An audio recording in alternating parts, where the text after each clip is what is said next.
বলছে যে ভাই আপনি এই সময় মজা করেন না। ওনাদের বলতেছে যে ভাই আপনি আমরা বিরাট ঝামেলার মধ্যে আছি, ওনাকে আমাদের দরকার, আপনি মজা করেন। আমরা আপনারাও মজা করেন না, আপনি ডাকতেছেন ওনাকে আর আমার চান খার ফলে আমাদের ভাইদেরকে গুলি করা হচ্ছে, আপনি কি এটা জানেন? প্রথম কথা হচ্ছে যে 5ই আগস্ট তো আমরা 11:30-12টা থেকেই আমাদের কাছে ইনফরমেশন আসতেছিল যে সেনাপ্রধান বক্তব্য দেবেন এবং শেখ হাসিনা দেশে নাই উনি পালিয়ে গেছেন। তো এটা একই সাথে আমার কাছে আবার বারবার আমাদের মাঠে আমরা আছি, আমাদের সাথে আমাদের সহযোদ্ধা মহানগরী সহকারী সেক্রেটারি দেলোয়ার ভাই, উনি ফোন দিচ্ছেন এক জায়গা থেকে যে ভাই আমাদের ভাইদের উপরে তো এখনও গুলি চলতেছে। কামাল হোসেন ভাই উনি ছিলেন চানখারপুলে, ওনার সামনে তখন স্টেট মানে 4টা ডেড বডি পড়ে আছে, শহীদ আনাস সহ 4টা ডেড বডি পড়ে আছে। তো উনি যখন এটা বলতেছে একই টাইমে, মানে আমি দুটো কথা বলছি, একই টাইমে আমাকে সাংবাদিকদের থেকে এবং ইয়াদের থেকে উত্তরপাড়া থেকে আমাকে বারবার ফোন করা হচ্ছে। ওই দিনই প্রথম আমরা রাত্রিবেলা থেকে অফলাইন ব্যবহার করা শুরু করেছি ডিসিশন নিয়ে, যা হয় হবে। তার আগ পর্যন্ত তো আমরা ইসে থাকতাম আর কি, সিগন্যালে, টেলিগ্রামে, এবং তখন তো হোয়াটসঅ্যাপটাও মানে ট্র্যাকিংয়ের মধ্যে চলে গেছে বলে আমরা জানতে পারলাম। তখন সিগন্যালে আর হলো আমরা টেলিগ্রামে থাকি।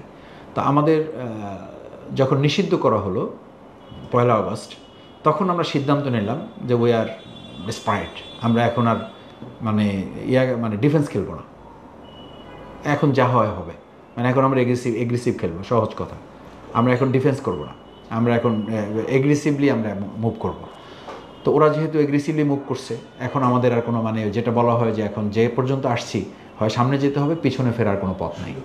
তখন আমাদের ডিসিশন হলো যে আমাদের অফলাইনে আমরা চলে যাব। তো অফলাইনে ওই দিন 4 তারিখ রাতে আমি অফলাইন নিয়ে যখন যেখানে যাচ্ছি আমাকে টাইম টু টাইম আপডেট দেওয়া হচ্ছে, এবং আমাদের 2-1 ভাই যারা প্রশাসনে ছিলেন আমাকে পছন্দ করতেন, আমাদেরকে ভালোবাসতেন, তারা বলতেন যে মাসুদ ভাই আপনি এখন খিলগাঁয়ে, জাস্ট আসলে আমি তখন খিলগাঁয়ে, বলতেন যে আপনি এখন মৎস্য ভবনের সামনে, একদম দেখতাম যে হ্যাঁ ঠিক আমি মৎস্য ভবনের, বলছে আপনি এখনই একটু ওখান থেকে জায়গা চেঞ্জ করেন। মানে ওই দিন আমি 10 মিনিট 15 মিনিট পর পর জায়গা চেঞ্জ করছি, 15 মিনিট পর পর, এতটা মানে আমার মনে হয় যে আমাদের এক একজনের পিছনে এক একজন লোক লাগিয়ে রাখা হয়েছিল। তো এই অফলাইনে যেহেতু আমাদের অন্য নেতৃবৃন্দকে অনেকেই পাওয়া যাচ্ছিল না, ফোন কানেক্ট হচ্ছিল না, আবার আপনি জানেন যে নেটও কিন্তু খুব খারাপ ছিল, নেট মানে অনলাইন নেট একেবারেই ছিল না বললে চলে। তো ওই কারণে ওনাদেরকে পাওয়া যাচ্ছিল না। তো আমাকে অফলাইনে যেহেতু পাওয়া যাচ্ছে, বারবার ফোন করতেছে, তা আমার কাছে বিশ্বাস হচ্ছিল না। আমি একবার হাসতে হাসতে বললাম যে কি অ্যারেস্ট করবেন ওনাকে?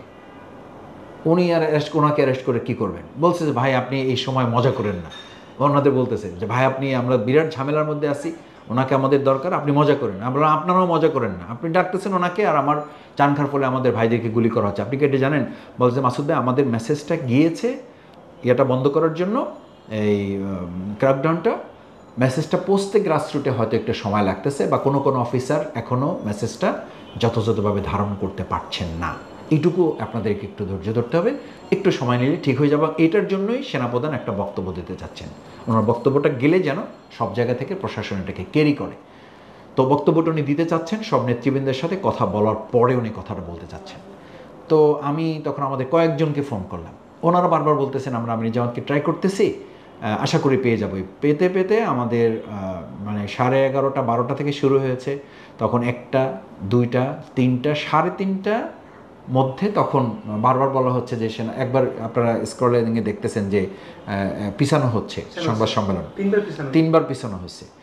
তো ওনারা বললেন যে দেখেন আমাদের সবার সাথে অ্যাটলিস্ট কানেক্টিভিটি ডেভেলপ হয়ে গেছে, শুধুমাত্র আমিরে জামাতকে আমরা এখনও কানেক্টিভিটিটা করতে পারি নাই, দ্রুত ওনাকে দরকার। আলহামদুলিল্লাহ পরে ওনাকে পাওয়া গেছে এবং উনি ওখানে গিয়েছেন। ওনারা প্রথম গাড়ি পাঠাতে চাইছিলেন, পরে বললেন যে আমাকে আপনারা গাড়ি পাঠাই, এই গাড়িতে করে নেওয়াটা আপনাদের জন্য কঠিন হবে, তার চেয়ে বরং বেটার যে আমি আমার গাড়ি নিয়ে এবং সিকিউরিটি নিয়ে আমি চলে আসি। এবং এটা বলে, এটা আমিরে জামাতও বলেছেন যে, এবং আমরাও তো যারা এটার সাথে ইনভলভ ছিলাম, যে উনি যখন বের হয়েছেন, মানে উত্তরপাড়ার লোকেরা, সেনাবাহিনীর লোকেরা বলছিল যে আপনি আসতে পারবেন কিনা, এই পর্যন্ত পুরো রাস্তা তো ব্লক হয়ে আছে।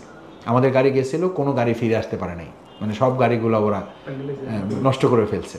তো বলছে কী করা যায়, এখন আসতে তো হবে আপনাকে। আবার উনি এমন জায়গায় যে মোটরসাইকেল আসাটাও কঠিন। উনি বলেন যে আপনাদের চিন্তা করতে হবে না, আল্লাহর উপর ভরসা, ছাত্র জনতার সাথে আমার, জনতার প্রতি আমার আস্থা আছে, আমি বের হয়ে আসতেছি, আমি গাড়ি নিয়ে আসতেছি।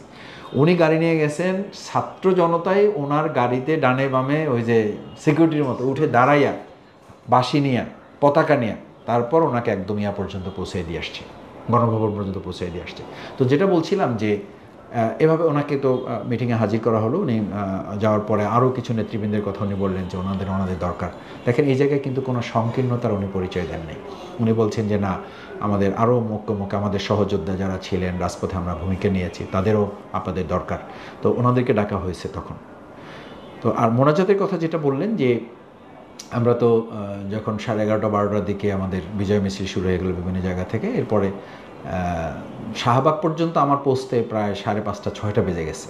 মানে লোকদের কোলাকুলি, তারপরে আনন্দ করা, শুকরিয়া আদায় করা, বহু জায়গায় আমার মনে আছে আমার কপালে বালু এবং ময়লা বালু কপালে হয়ে গেছিলো। বহু জায়গায় আমি সিজদা করেছি, মানে আল্লাহর কাছে বারবার আমরা শুকরিয়া সিজদা করেছি। তো ওখান থেকে আমরা মিছিল নিয়ে লাস্ট ঢাকা বিশ্ববিদ্যালয়ে কেন্দ্রীয় মসজিদে নামাজ পড়লাম।